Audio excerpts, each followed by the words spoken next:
اور اللہ کی رحمت سے کبھی مایوس نہ ہو، بے شک اللہ کی رحمت سے وہی لوگ مایوس ہوتے ہیں جو کافر ہیں۔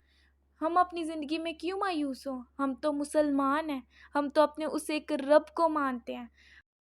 کبھی بھی اپنی زندگی میں مایوس نہ ہوں۔ مایوسی آپ کو ایسے اندھیروں میں مبتلا کرتی ہے کہ آپ کی اپنی زندگی کے جو اجالے ہوتے ہیں، جو روشنیاں ہوتی ہیں، وہ بھی مدھم پڑ جاتی ہیں، صرف اور صرف آپ کے مایوس ہونے کی وجہ سے، آپ کی امید چھوڑنے کی وجہ سے۔ جب آپ مایوس ہوتے ہیں تو آپ ہر چیز میں نیگیٹیوٹی ڈھونڈ رہے ہوتے ہیں، ہر چیز کو غلط زاویے سے دیکھ رہے ہوتے ہیں۔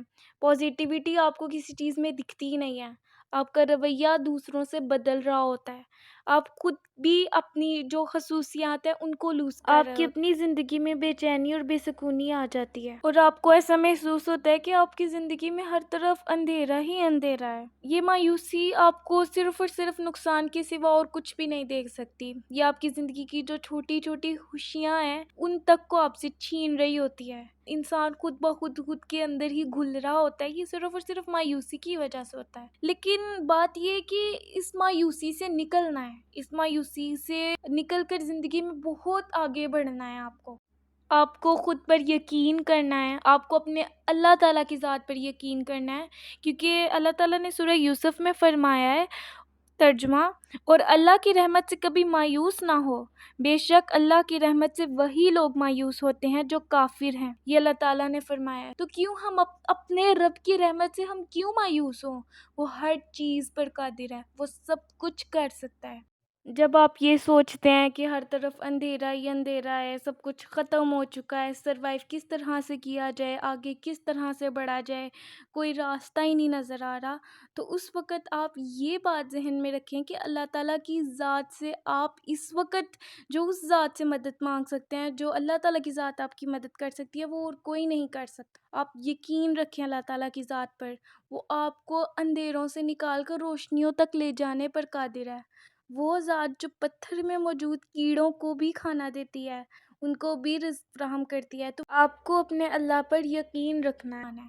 اٹھ کھڑے ہوں، اللہ تعالیٰ کی ذات پر یقین کر کر اپنے کام کا آغاز کریں، اور اپنے کام کا جب آپ آغاز کریں تو اپنے کام میں یقین لائیں، اللہ تعالیٰ کی ذات پر بھروسہ لائیں، اور جب آپ اپنے کسی کام کو سر انجام دے رہے ہوں تو آپ کو یہ سوچنا ہے کہ آپ نے اپنے اندر مایوسی کو بالکل نکال دینا ہے، اور جب اس طرح کی نیگیٹو تھاٹس یا پھر نا امیدی کی سوچیں آپ کے اندر، آپ کے دماغ میں سرایت کر رہی ہوں، تو آپ نے اس بات پہ یقین رکھنا ہے کہ میں نے اللہ تعالیٰ کی ذات سے مایوس نہیں ہونا، میں نے اللہ تعالیٰ کی رحمت سے مایوس نہیں ہونا، اللہ تعالیٰ کی ذات سے امیدیں باندھی ہوئی ہیں، اور اللہ تعالیٰ دے گا، اللہ تعالیٰ کام میں برکت ضرور ڈالے گا۔ یہی چیز آپ نے اپنے ذہن میں رکھنی ہے، اور خوش اسلوبی سے اپنے کام کو سر انجام دینا ہے۔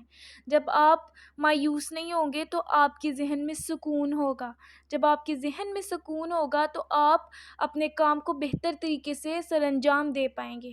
جب آپ اپنے کام میں بہتری سے اپنے ایفرٹس کو پٹ آؤٹ کر رہے ہوں گے تو آپ کے ذہن میں سکون ہوگا، اور جب آپ کے ذہن میں سکون ہوگا تو آپ کی زندگی میں سکون ہوگا، آپ اللہ کا شکر ادا کر پائیں گے، آپ اللہ تعالیٰ کی ذات کے آگے جھک کے اس کا لاکھوں کروڑوں دفعہ شکر ادا کر پائیں گے۔ مایوسی بہت نقصان دہ چیز ہے، اس کو آج، ابھی اور اسی وقت اوور کم کرنے کی ضرورت ہے، آج، ابھی اور اسی وقت اس سے جان چھڑوانے کی ضرورت ہے۔ ہم اپنی زندگی میں کیوں مایوس ہوں؟ ہم تو مسلمان ہیں، ہم تو اپنے اس ایک رب کو مانتے ہیں، ہم تو اتنا خوبصورت کلمہ پڑھنے والے ہیں، ہم تو لا الہ الا اللہ محمد الرسول اللہ پڑھنے والے ہیں، ہم تو اس ایک اللہ کو ماننے والے ہیں جس کی رحمتیں ہی رحمتیں ہیں، ہر طرف اس کی نعمتیں ہی نعمتیں موجود ہیں۔ تو اللہ تعالیٰ کی رحمت سے کبھی بھی مایوس مت ہوں، مایوسی کو چھوڑیں، امیدیں باندھیں، اپنی زندگی میں آگے بڑھیں، کیونکہ زندگی ایک دن ختم ہو جانی ہے، اور اس زندگی کو آپ نے بھرپور طریقے سے اللہ تعالیٰ کی راہ پر چلتے ہوئے جینا ہے۔ شکریہ۔